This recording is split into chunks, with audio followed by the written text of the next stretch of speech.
살다 보면 아무리 애를 쓰고 노력을 기울여 봐도 달라지지 않는 것을 만날 때가 있습니다. 그때는 실망도 하고 또 지치게 되지요. 그러면서 한 가지 깨닫는 것이 있습니다. 변하지 않는 이 세상을 바라보면서 세상의 변화가 아니라 사실은 나 자신의 변화가 더 중요하다는 사실을 알게 되는 것입니다. 왜 세상이 이렇게 어둡냐고 불평하기보다 한 구석이라도 내가 선 자리를 불 밝히는 것이 중요하다는 사실을 깨닫게 되는 것입니다. 누군가 내가 밝힌 불을 보고 이정표로 삼고 그 길을 바로 잡을 수 있을 것이기 때문인 것입니다. 세상이 이렇게 어두운 것은 어쩌면 우리가 마땅히 밝혀야 할 등불을 켜지 않고 있기 때문이 아닌가 하는 생각이 듭니다. 오늘은 예수님께서 십자가를 지시기 위하여 예루살렘 성에 입성하신 것을 기념하는 종료 주일입니다.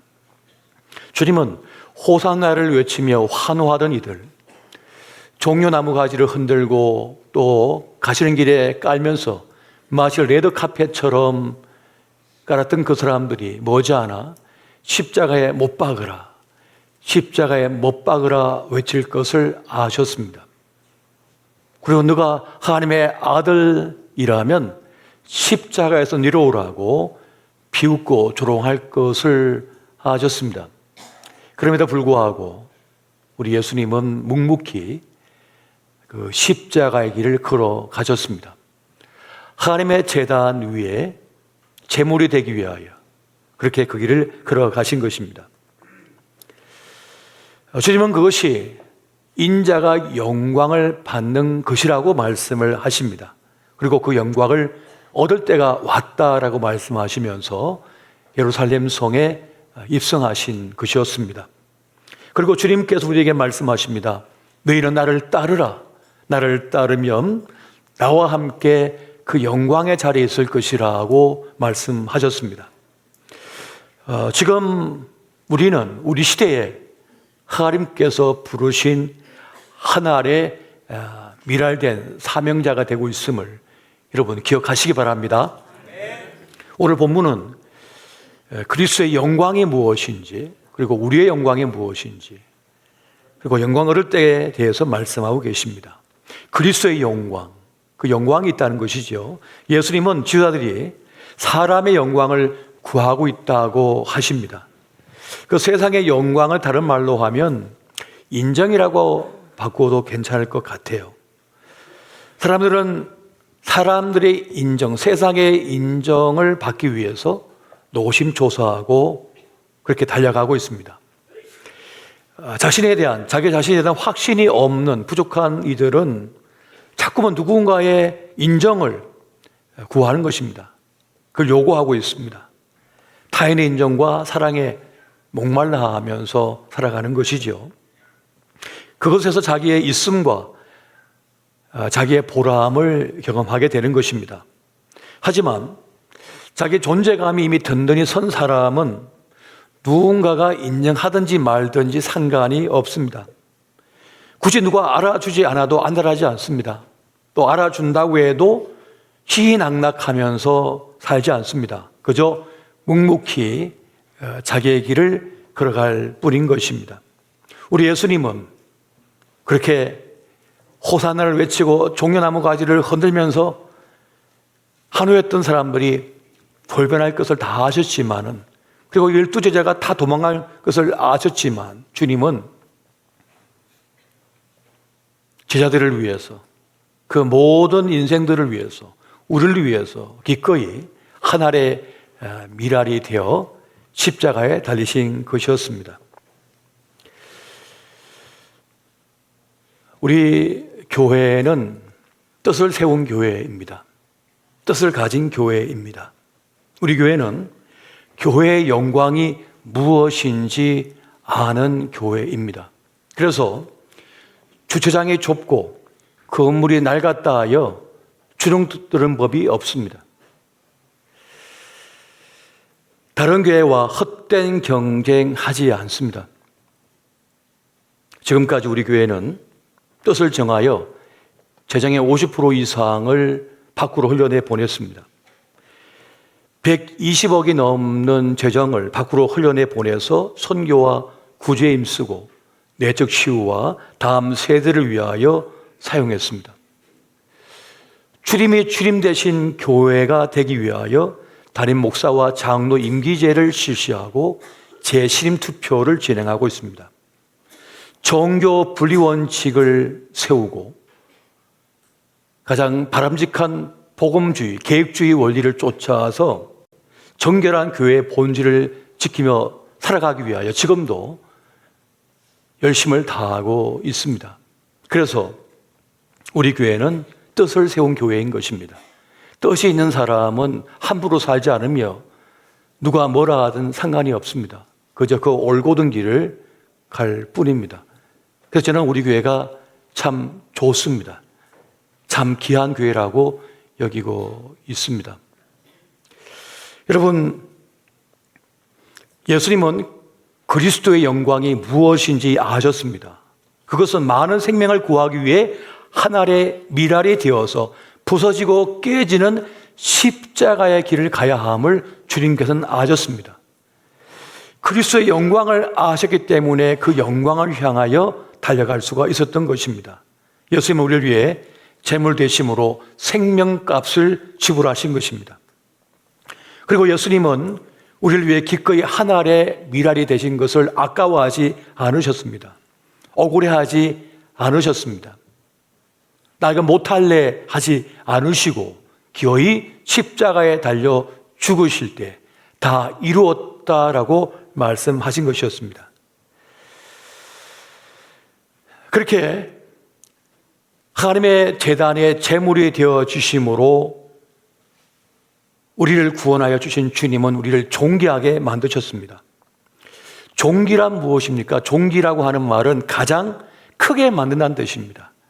가장 가치 있게 만든다, 가장 아름답게 만든다가 바로 존귀하다라고 하는 뜻입니다. 주님께서는 십자가의 죽으심을 통하여 계속 제물이 되심을 통하여 우리를 가장 값진 존재로 만드셨습니다.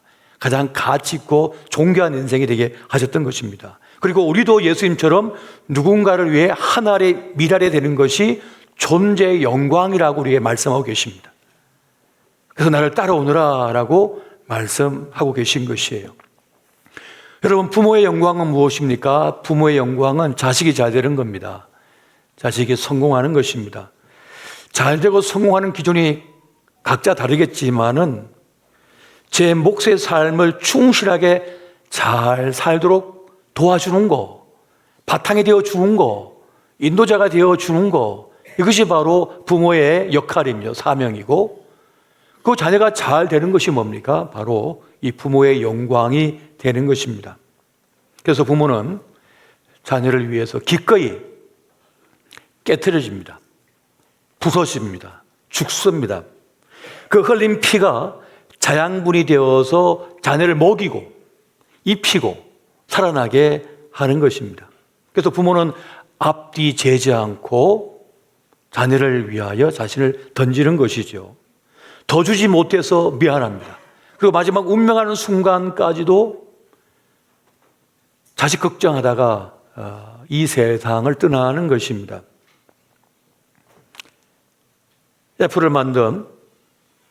아이폰을 만든 스티브 잡스가 췌장암에 걸려서 50대 초반에 이 세상을 떠났거든요. 그가 죽음 임박했을 때 가장 가까운 친구가 찾아옵니다. 그리고 그럼 묻습니다. 친구야, 너는 혁신의 아이콘이었고 세계인들의 가슴을 흥분되게 만들었고 큰 일을 거두었고 큰 회사를 일구었고 세계적인 인물이 되었는데 지금 후회되는 일이 있다면 뭐 있는가라고 이렇게 물어요. 그때 스티브 잡스가 그런 말을 하죠. 내가 살면서 가장 후회되는 일은 내가 가장 아끼는 가족, 예상한 자녀, 소중한 사람들과 시간을 보내지 못한 것이야. 정작 가장 소중히 여기고 가장 귀하게 여기고 가장 보물 같은 가족과는, 그 가까운 사람과는 시간을 보내지 못한 거예요. 다 남들 좋으라고 일하다가 그냥 자기의 시간을 다 써버린 것이죠. 사람은 다른 누군가를 위해 자신을 희생할 때 온전한 사람이 될 수 있습니다. 그때 자기의 존재 영광을 경험하게 되는 것입니다. 그런데 그 다른 누군가는 정말 소중한 이들이거든요. 귀한 이들입니다.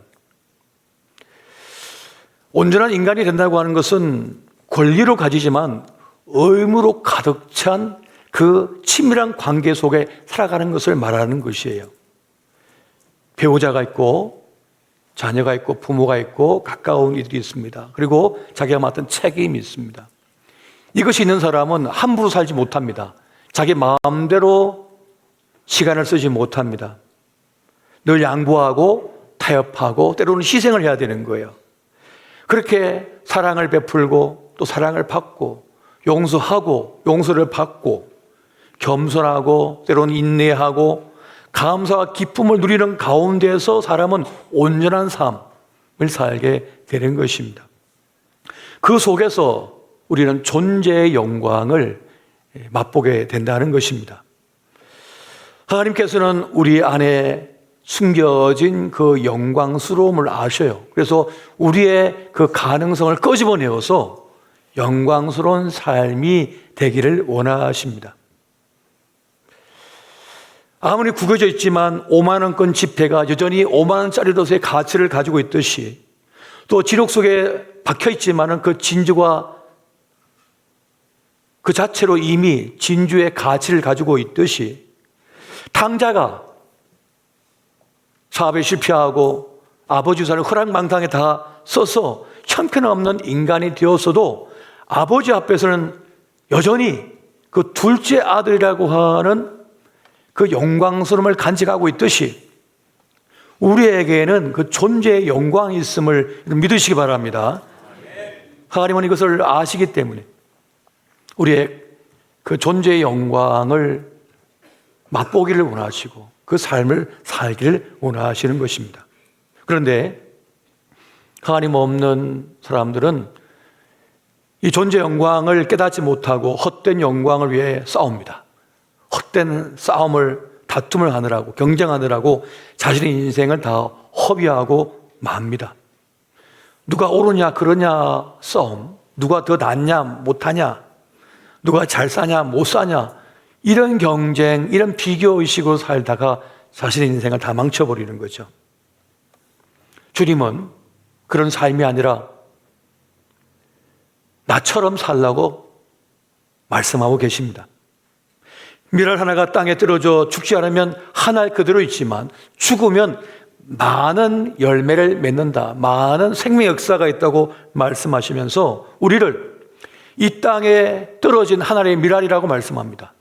이 땅에 던져진 하늘의 씨앗이라고 우리에게 말씀하고 계시는 것이에요. 하나님은 구원의 경륜과 섭리의 뜻을 가지고 우리를 이 땅에 뿌리셨습니다. 이 땅에 던졌어요. 우리가 이 땅에 던져진 천국의 씨앗이라고 하는 사실, 하늘의 미랄이라고 하는 사실을 깨달으면, 그리고 그 운명을 받아들이게 되면 주님 가신 거기를 따를 수가 있고, 주님께서 맛보신 영광을 우리 또한 맛볼 수가 있게 되어지는 것입니다. 자기의 존재 영광을 경험하게 되는 것입니다.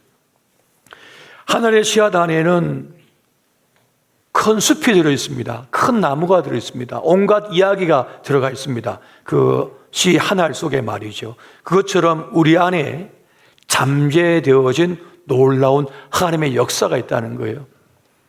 그래서 하늘에 미랄된 너희는 허비하게, 허망하게 인생을 허비하지 말고 가장 존귀한 그 영광스러움 위하여 살라고 말씀하시는 것입니다. 그 작은 씨앗 하나가 주의 손에 들려질 때, 그거 뿌려질 때 하나님의 크신 역사가 있다는 것입니다. 우리 사는 이 지역을 제가 보면서 교회가 참 건강한 교회가 많이 서 있다는 생각이 들고, 또 교회 역사가 꽤 오래됐다는 걸 보면서 이 지역의 그 교회 역사에 대해 관심을 좀 가지게 됐습니다. 그러면서 청주 탑동에 있는 양관을 한번 방문한 적이 있어요. 그곳에 가니까 이 충청도 지역 선교의 아버지라 불리는 프레드릭 밀러 선교사의 흔적이 있는 걸 보았습니다. 한국 이름으로는 민노아 선교사입니다. 그분은 꽤 큰 일들을 이루셨는데 그가 찬송가도 많이 썼습니다. 우리가 잘 부르고 있는 예수님은 누구신가?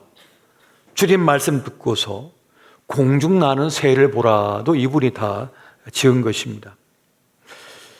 프레드릭 밀러 선교사, 이 민노아 선교사는 결혼하자마자 그 젊은 나이에 아내랑 이 조선 땅에 들어옵니다.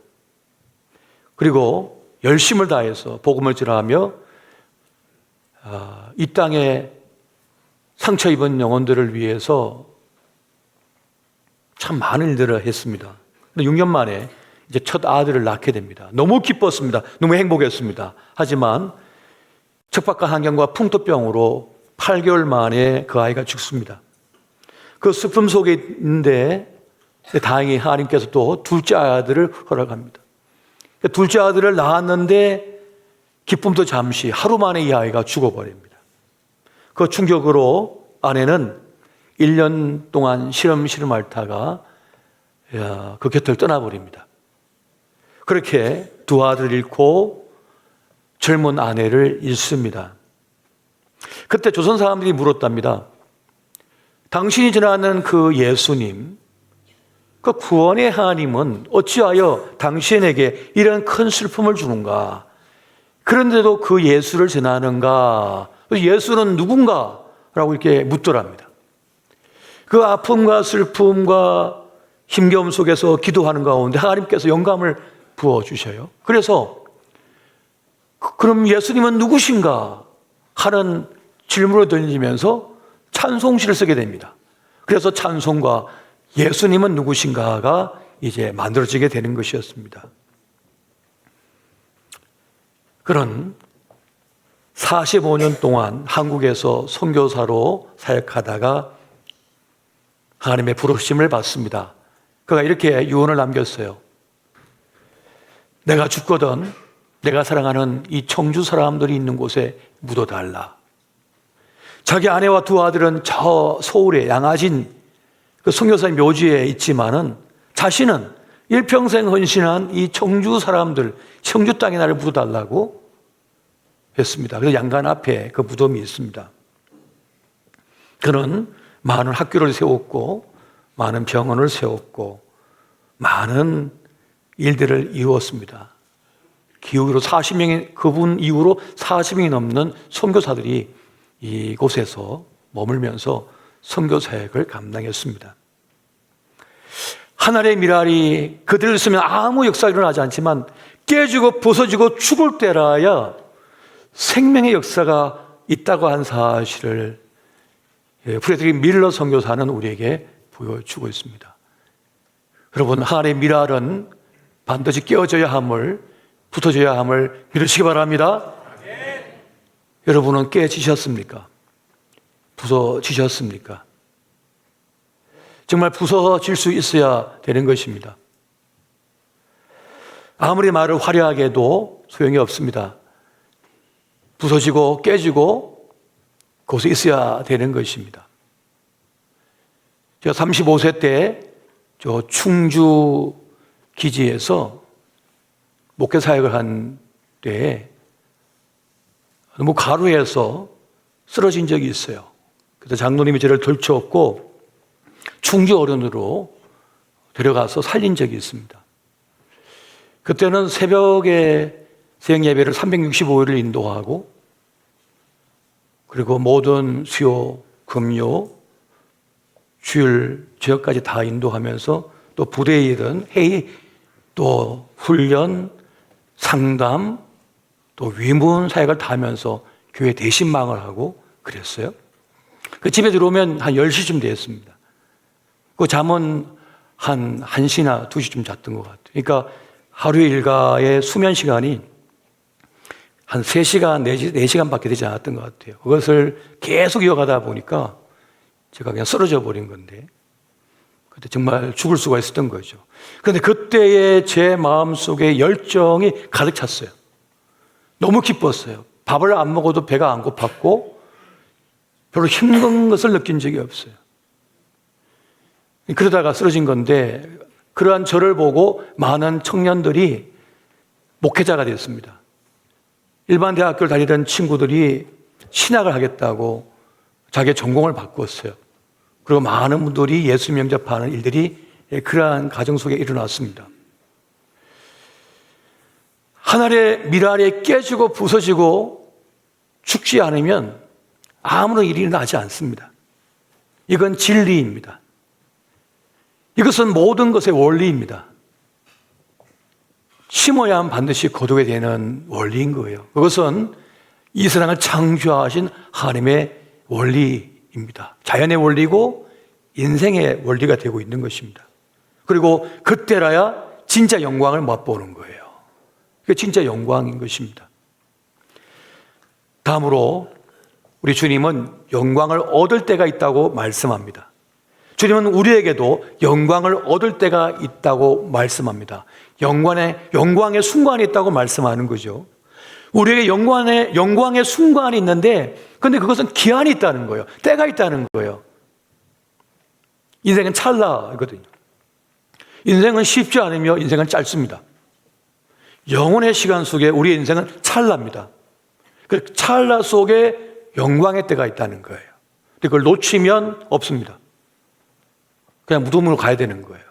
그래서 영광의 때가 있다고 지금 말씀하는 거예요. 예수님도 이제 공생의 사역을 마무리할 그 시점에 십자가를 향하여 나아가셔야 됩니다. 주님은 그 십자가의 길을 묵묵히 걸어가신 것이었습니다.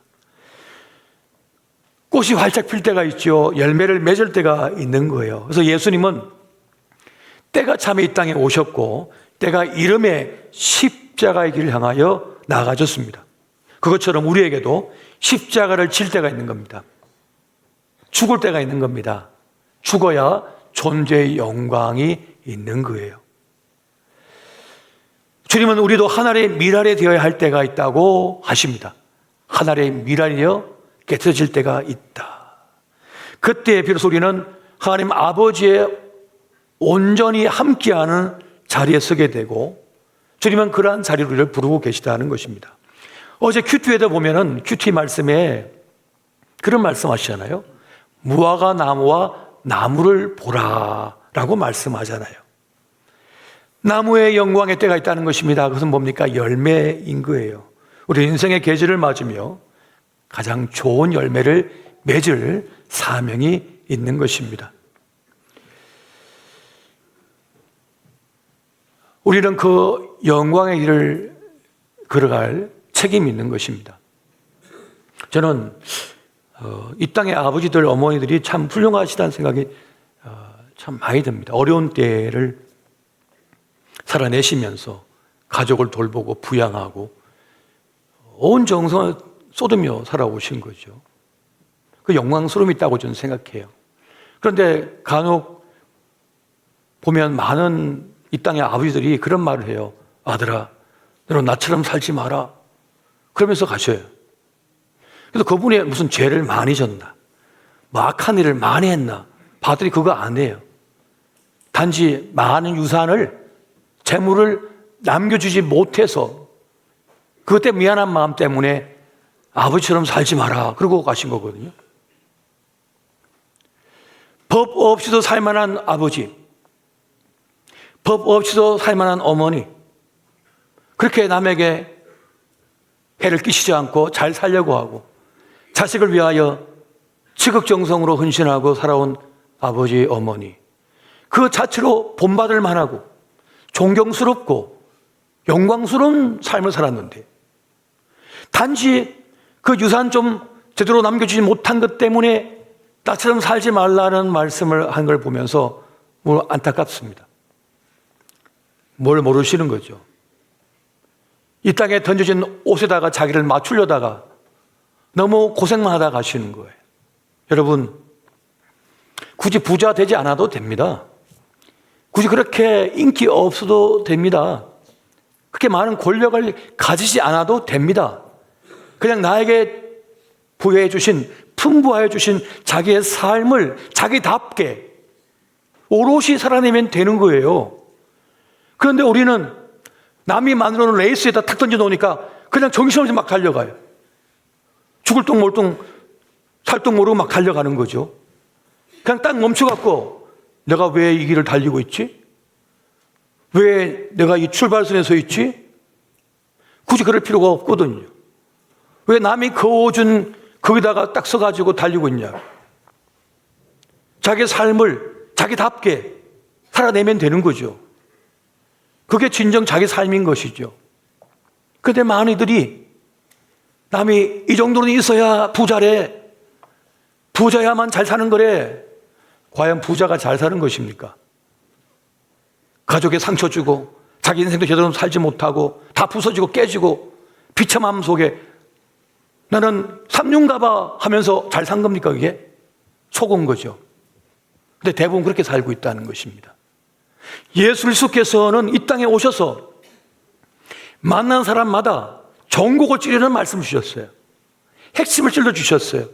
그 사람의 가장 필요한 것을 답을 주신 거예요. 그런데 그들은 깨닫지를 못한 거예요. 이게 뭔 말이야? 이게 무슨 소리야? 하고는 다 마음을 닫아버리고는 외면했어요. 바보 같은 순간이죠.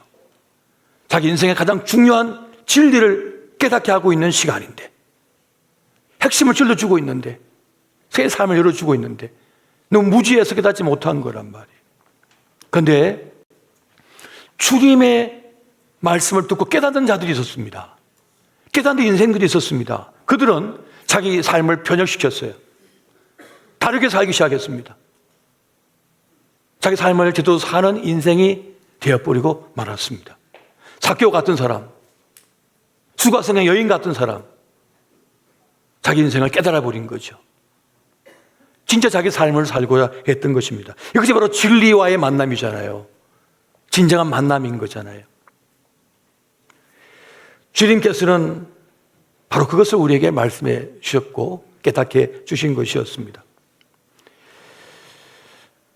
우리가 예수님을 만나고 주님을 영접하게 되면 성령의 역사하는 삶을 살게 됩니다. 그러면서 우리는 주님의 형상을 닮아가고 자꾸 변화가 됩니다. 그러면서 열매 있는 삶이 돼요. 성령의 9가지 열매의 모습을 가지게 됩니다. 그 가운데 몇 가지를 소개해드리면 오래 참는 사람이 됩니다.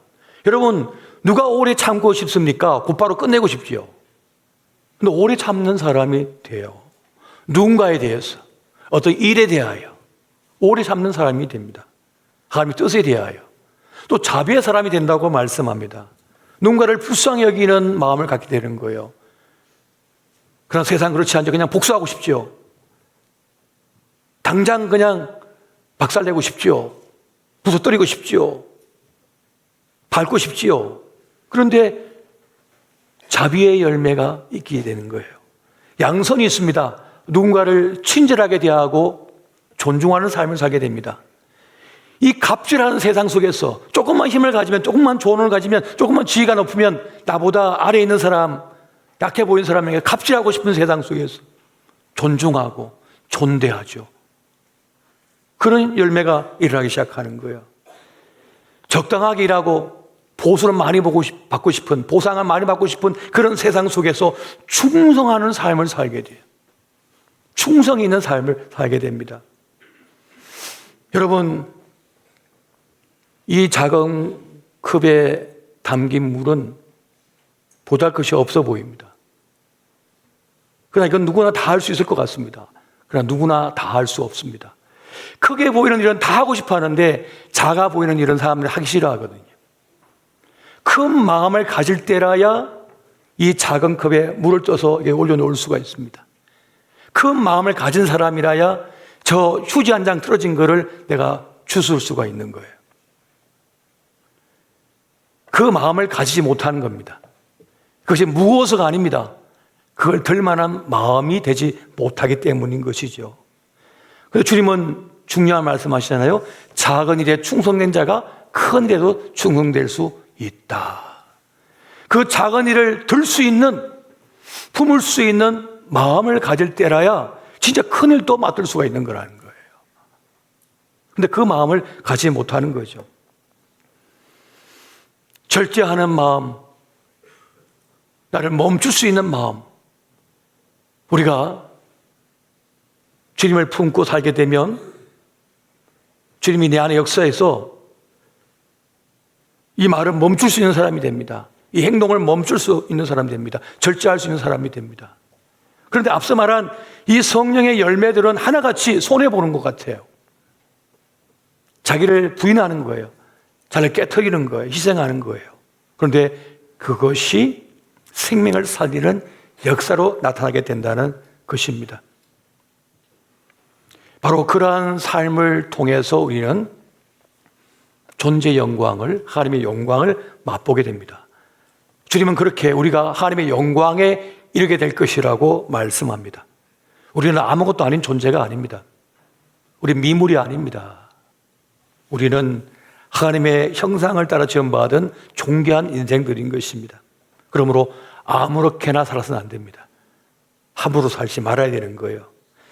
고달픈 인생 속에 산다 할지라도, 그 고달프고 힘겨운 인생사 속에 산다 할지라도 기업고 하나님의 영광에 이르러야 할 존재라고 주님께서 말씀하시고 우리를 그것으로 이끌고 계시는 것입니다.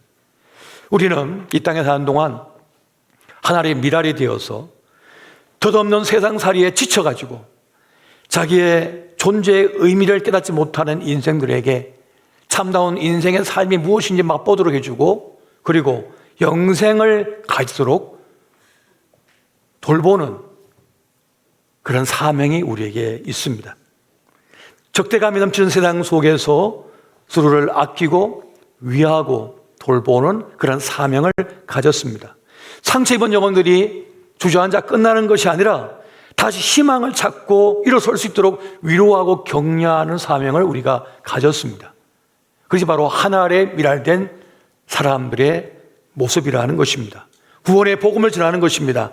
생명의 역사를 위하여 내 시간과 내 물질과 내 삶을 드리는 것입니다. 그러한 가운데 우리는 진짜 인생의 참맛을 경험하게 되는 것이에요. 지금 우리는 우리 시대에 하나님이 던져놓으신 하늘의 미랄이 되고 있습니다. 그래서 믿으시기 바랍니다. 이 땅에 주님도 우리를 던져놓으신 거예요.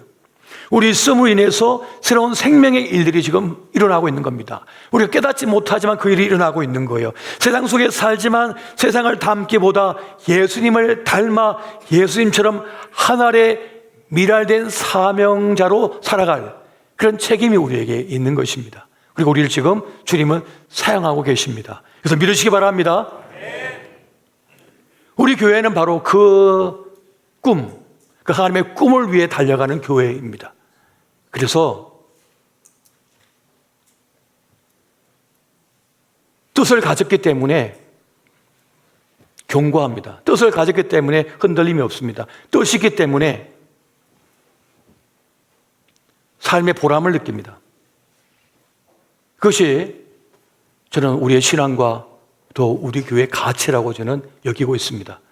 오늘 저와 여러분이 그렇게 이 땅에 부여하신 하늘의 미랄된 사명을 감당하는 예수님처럼 이 땅에 던져진 하늘의 미랄이 되기를 예수 이름으로 축원드립니다.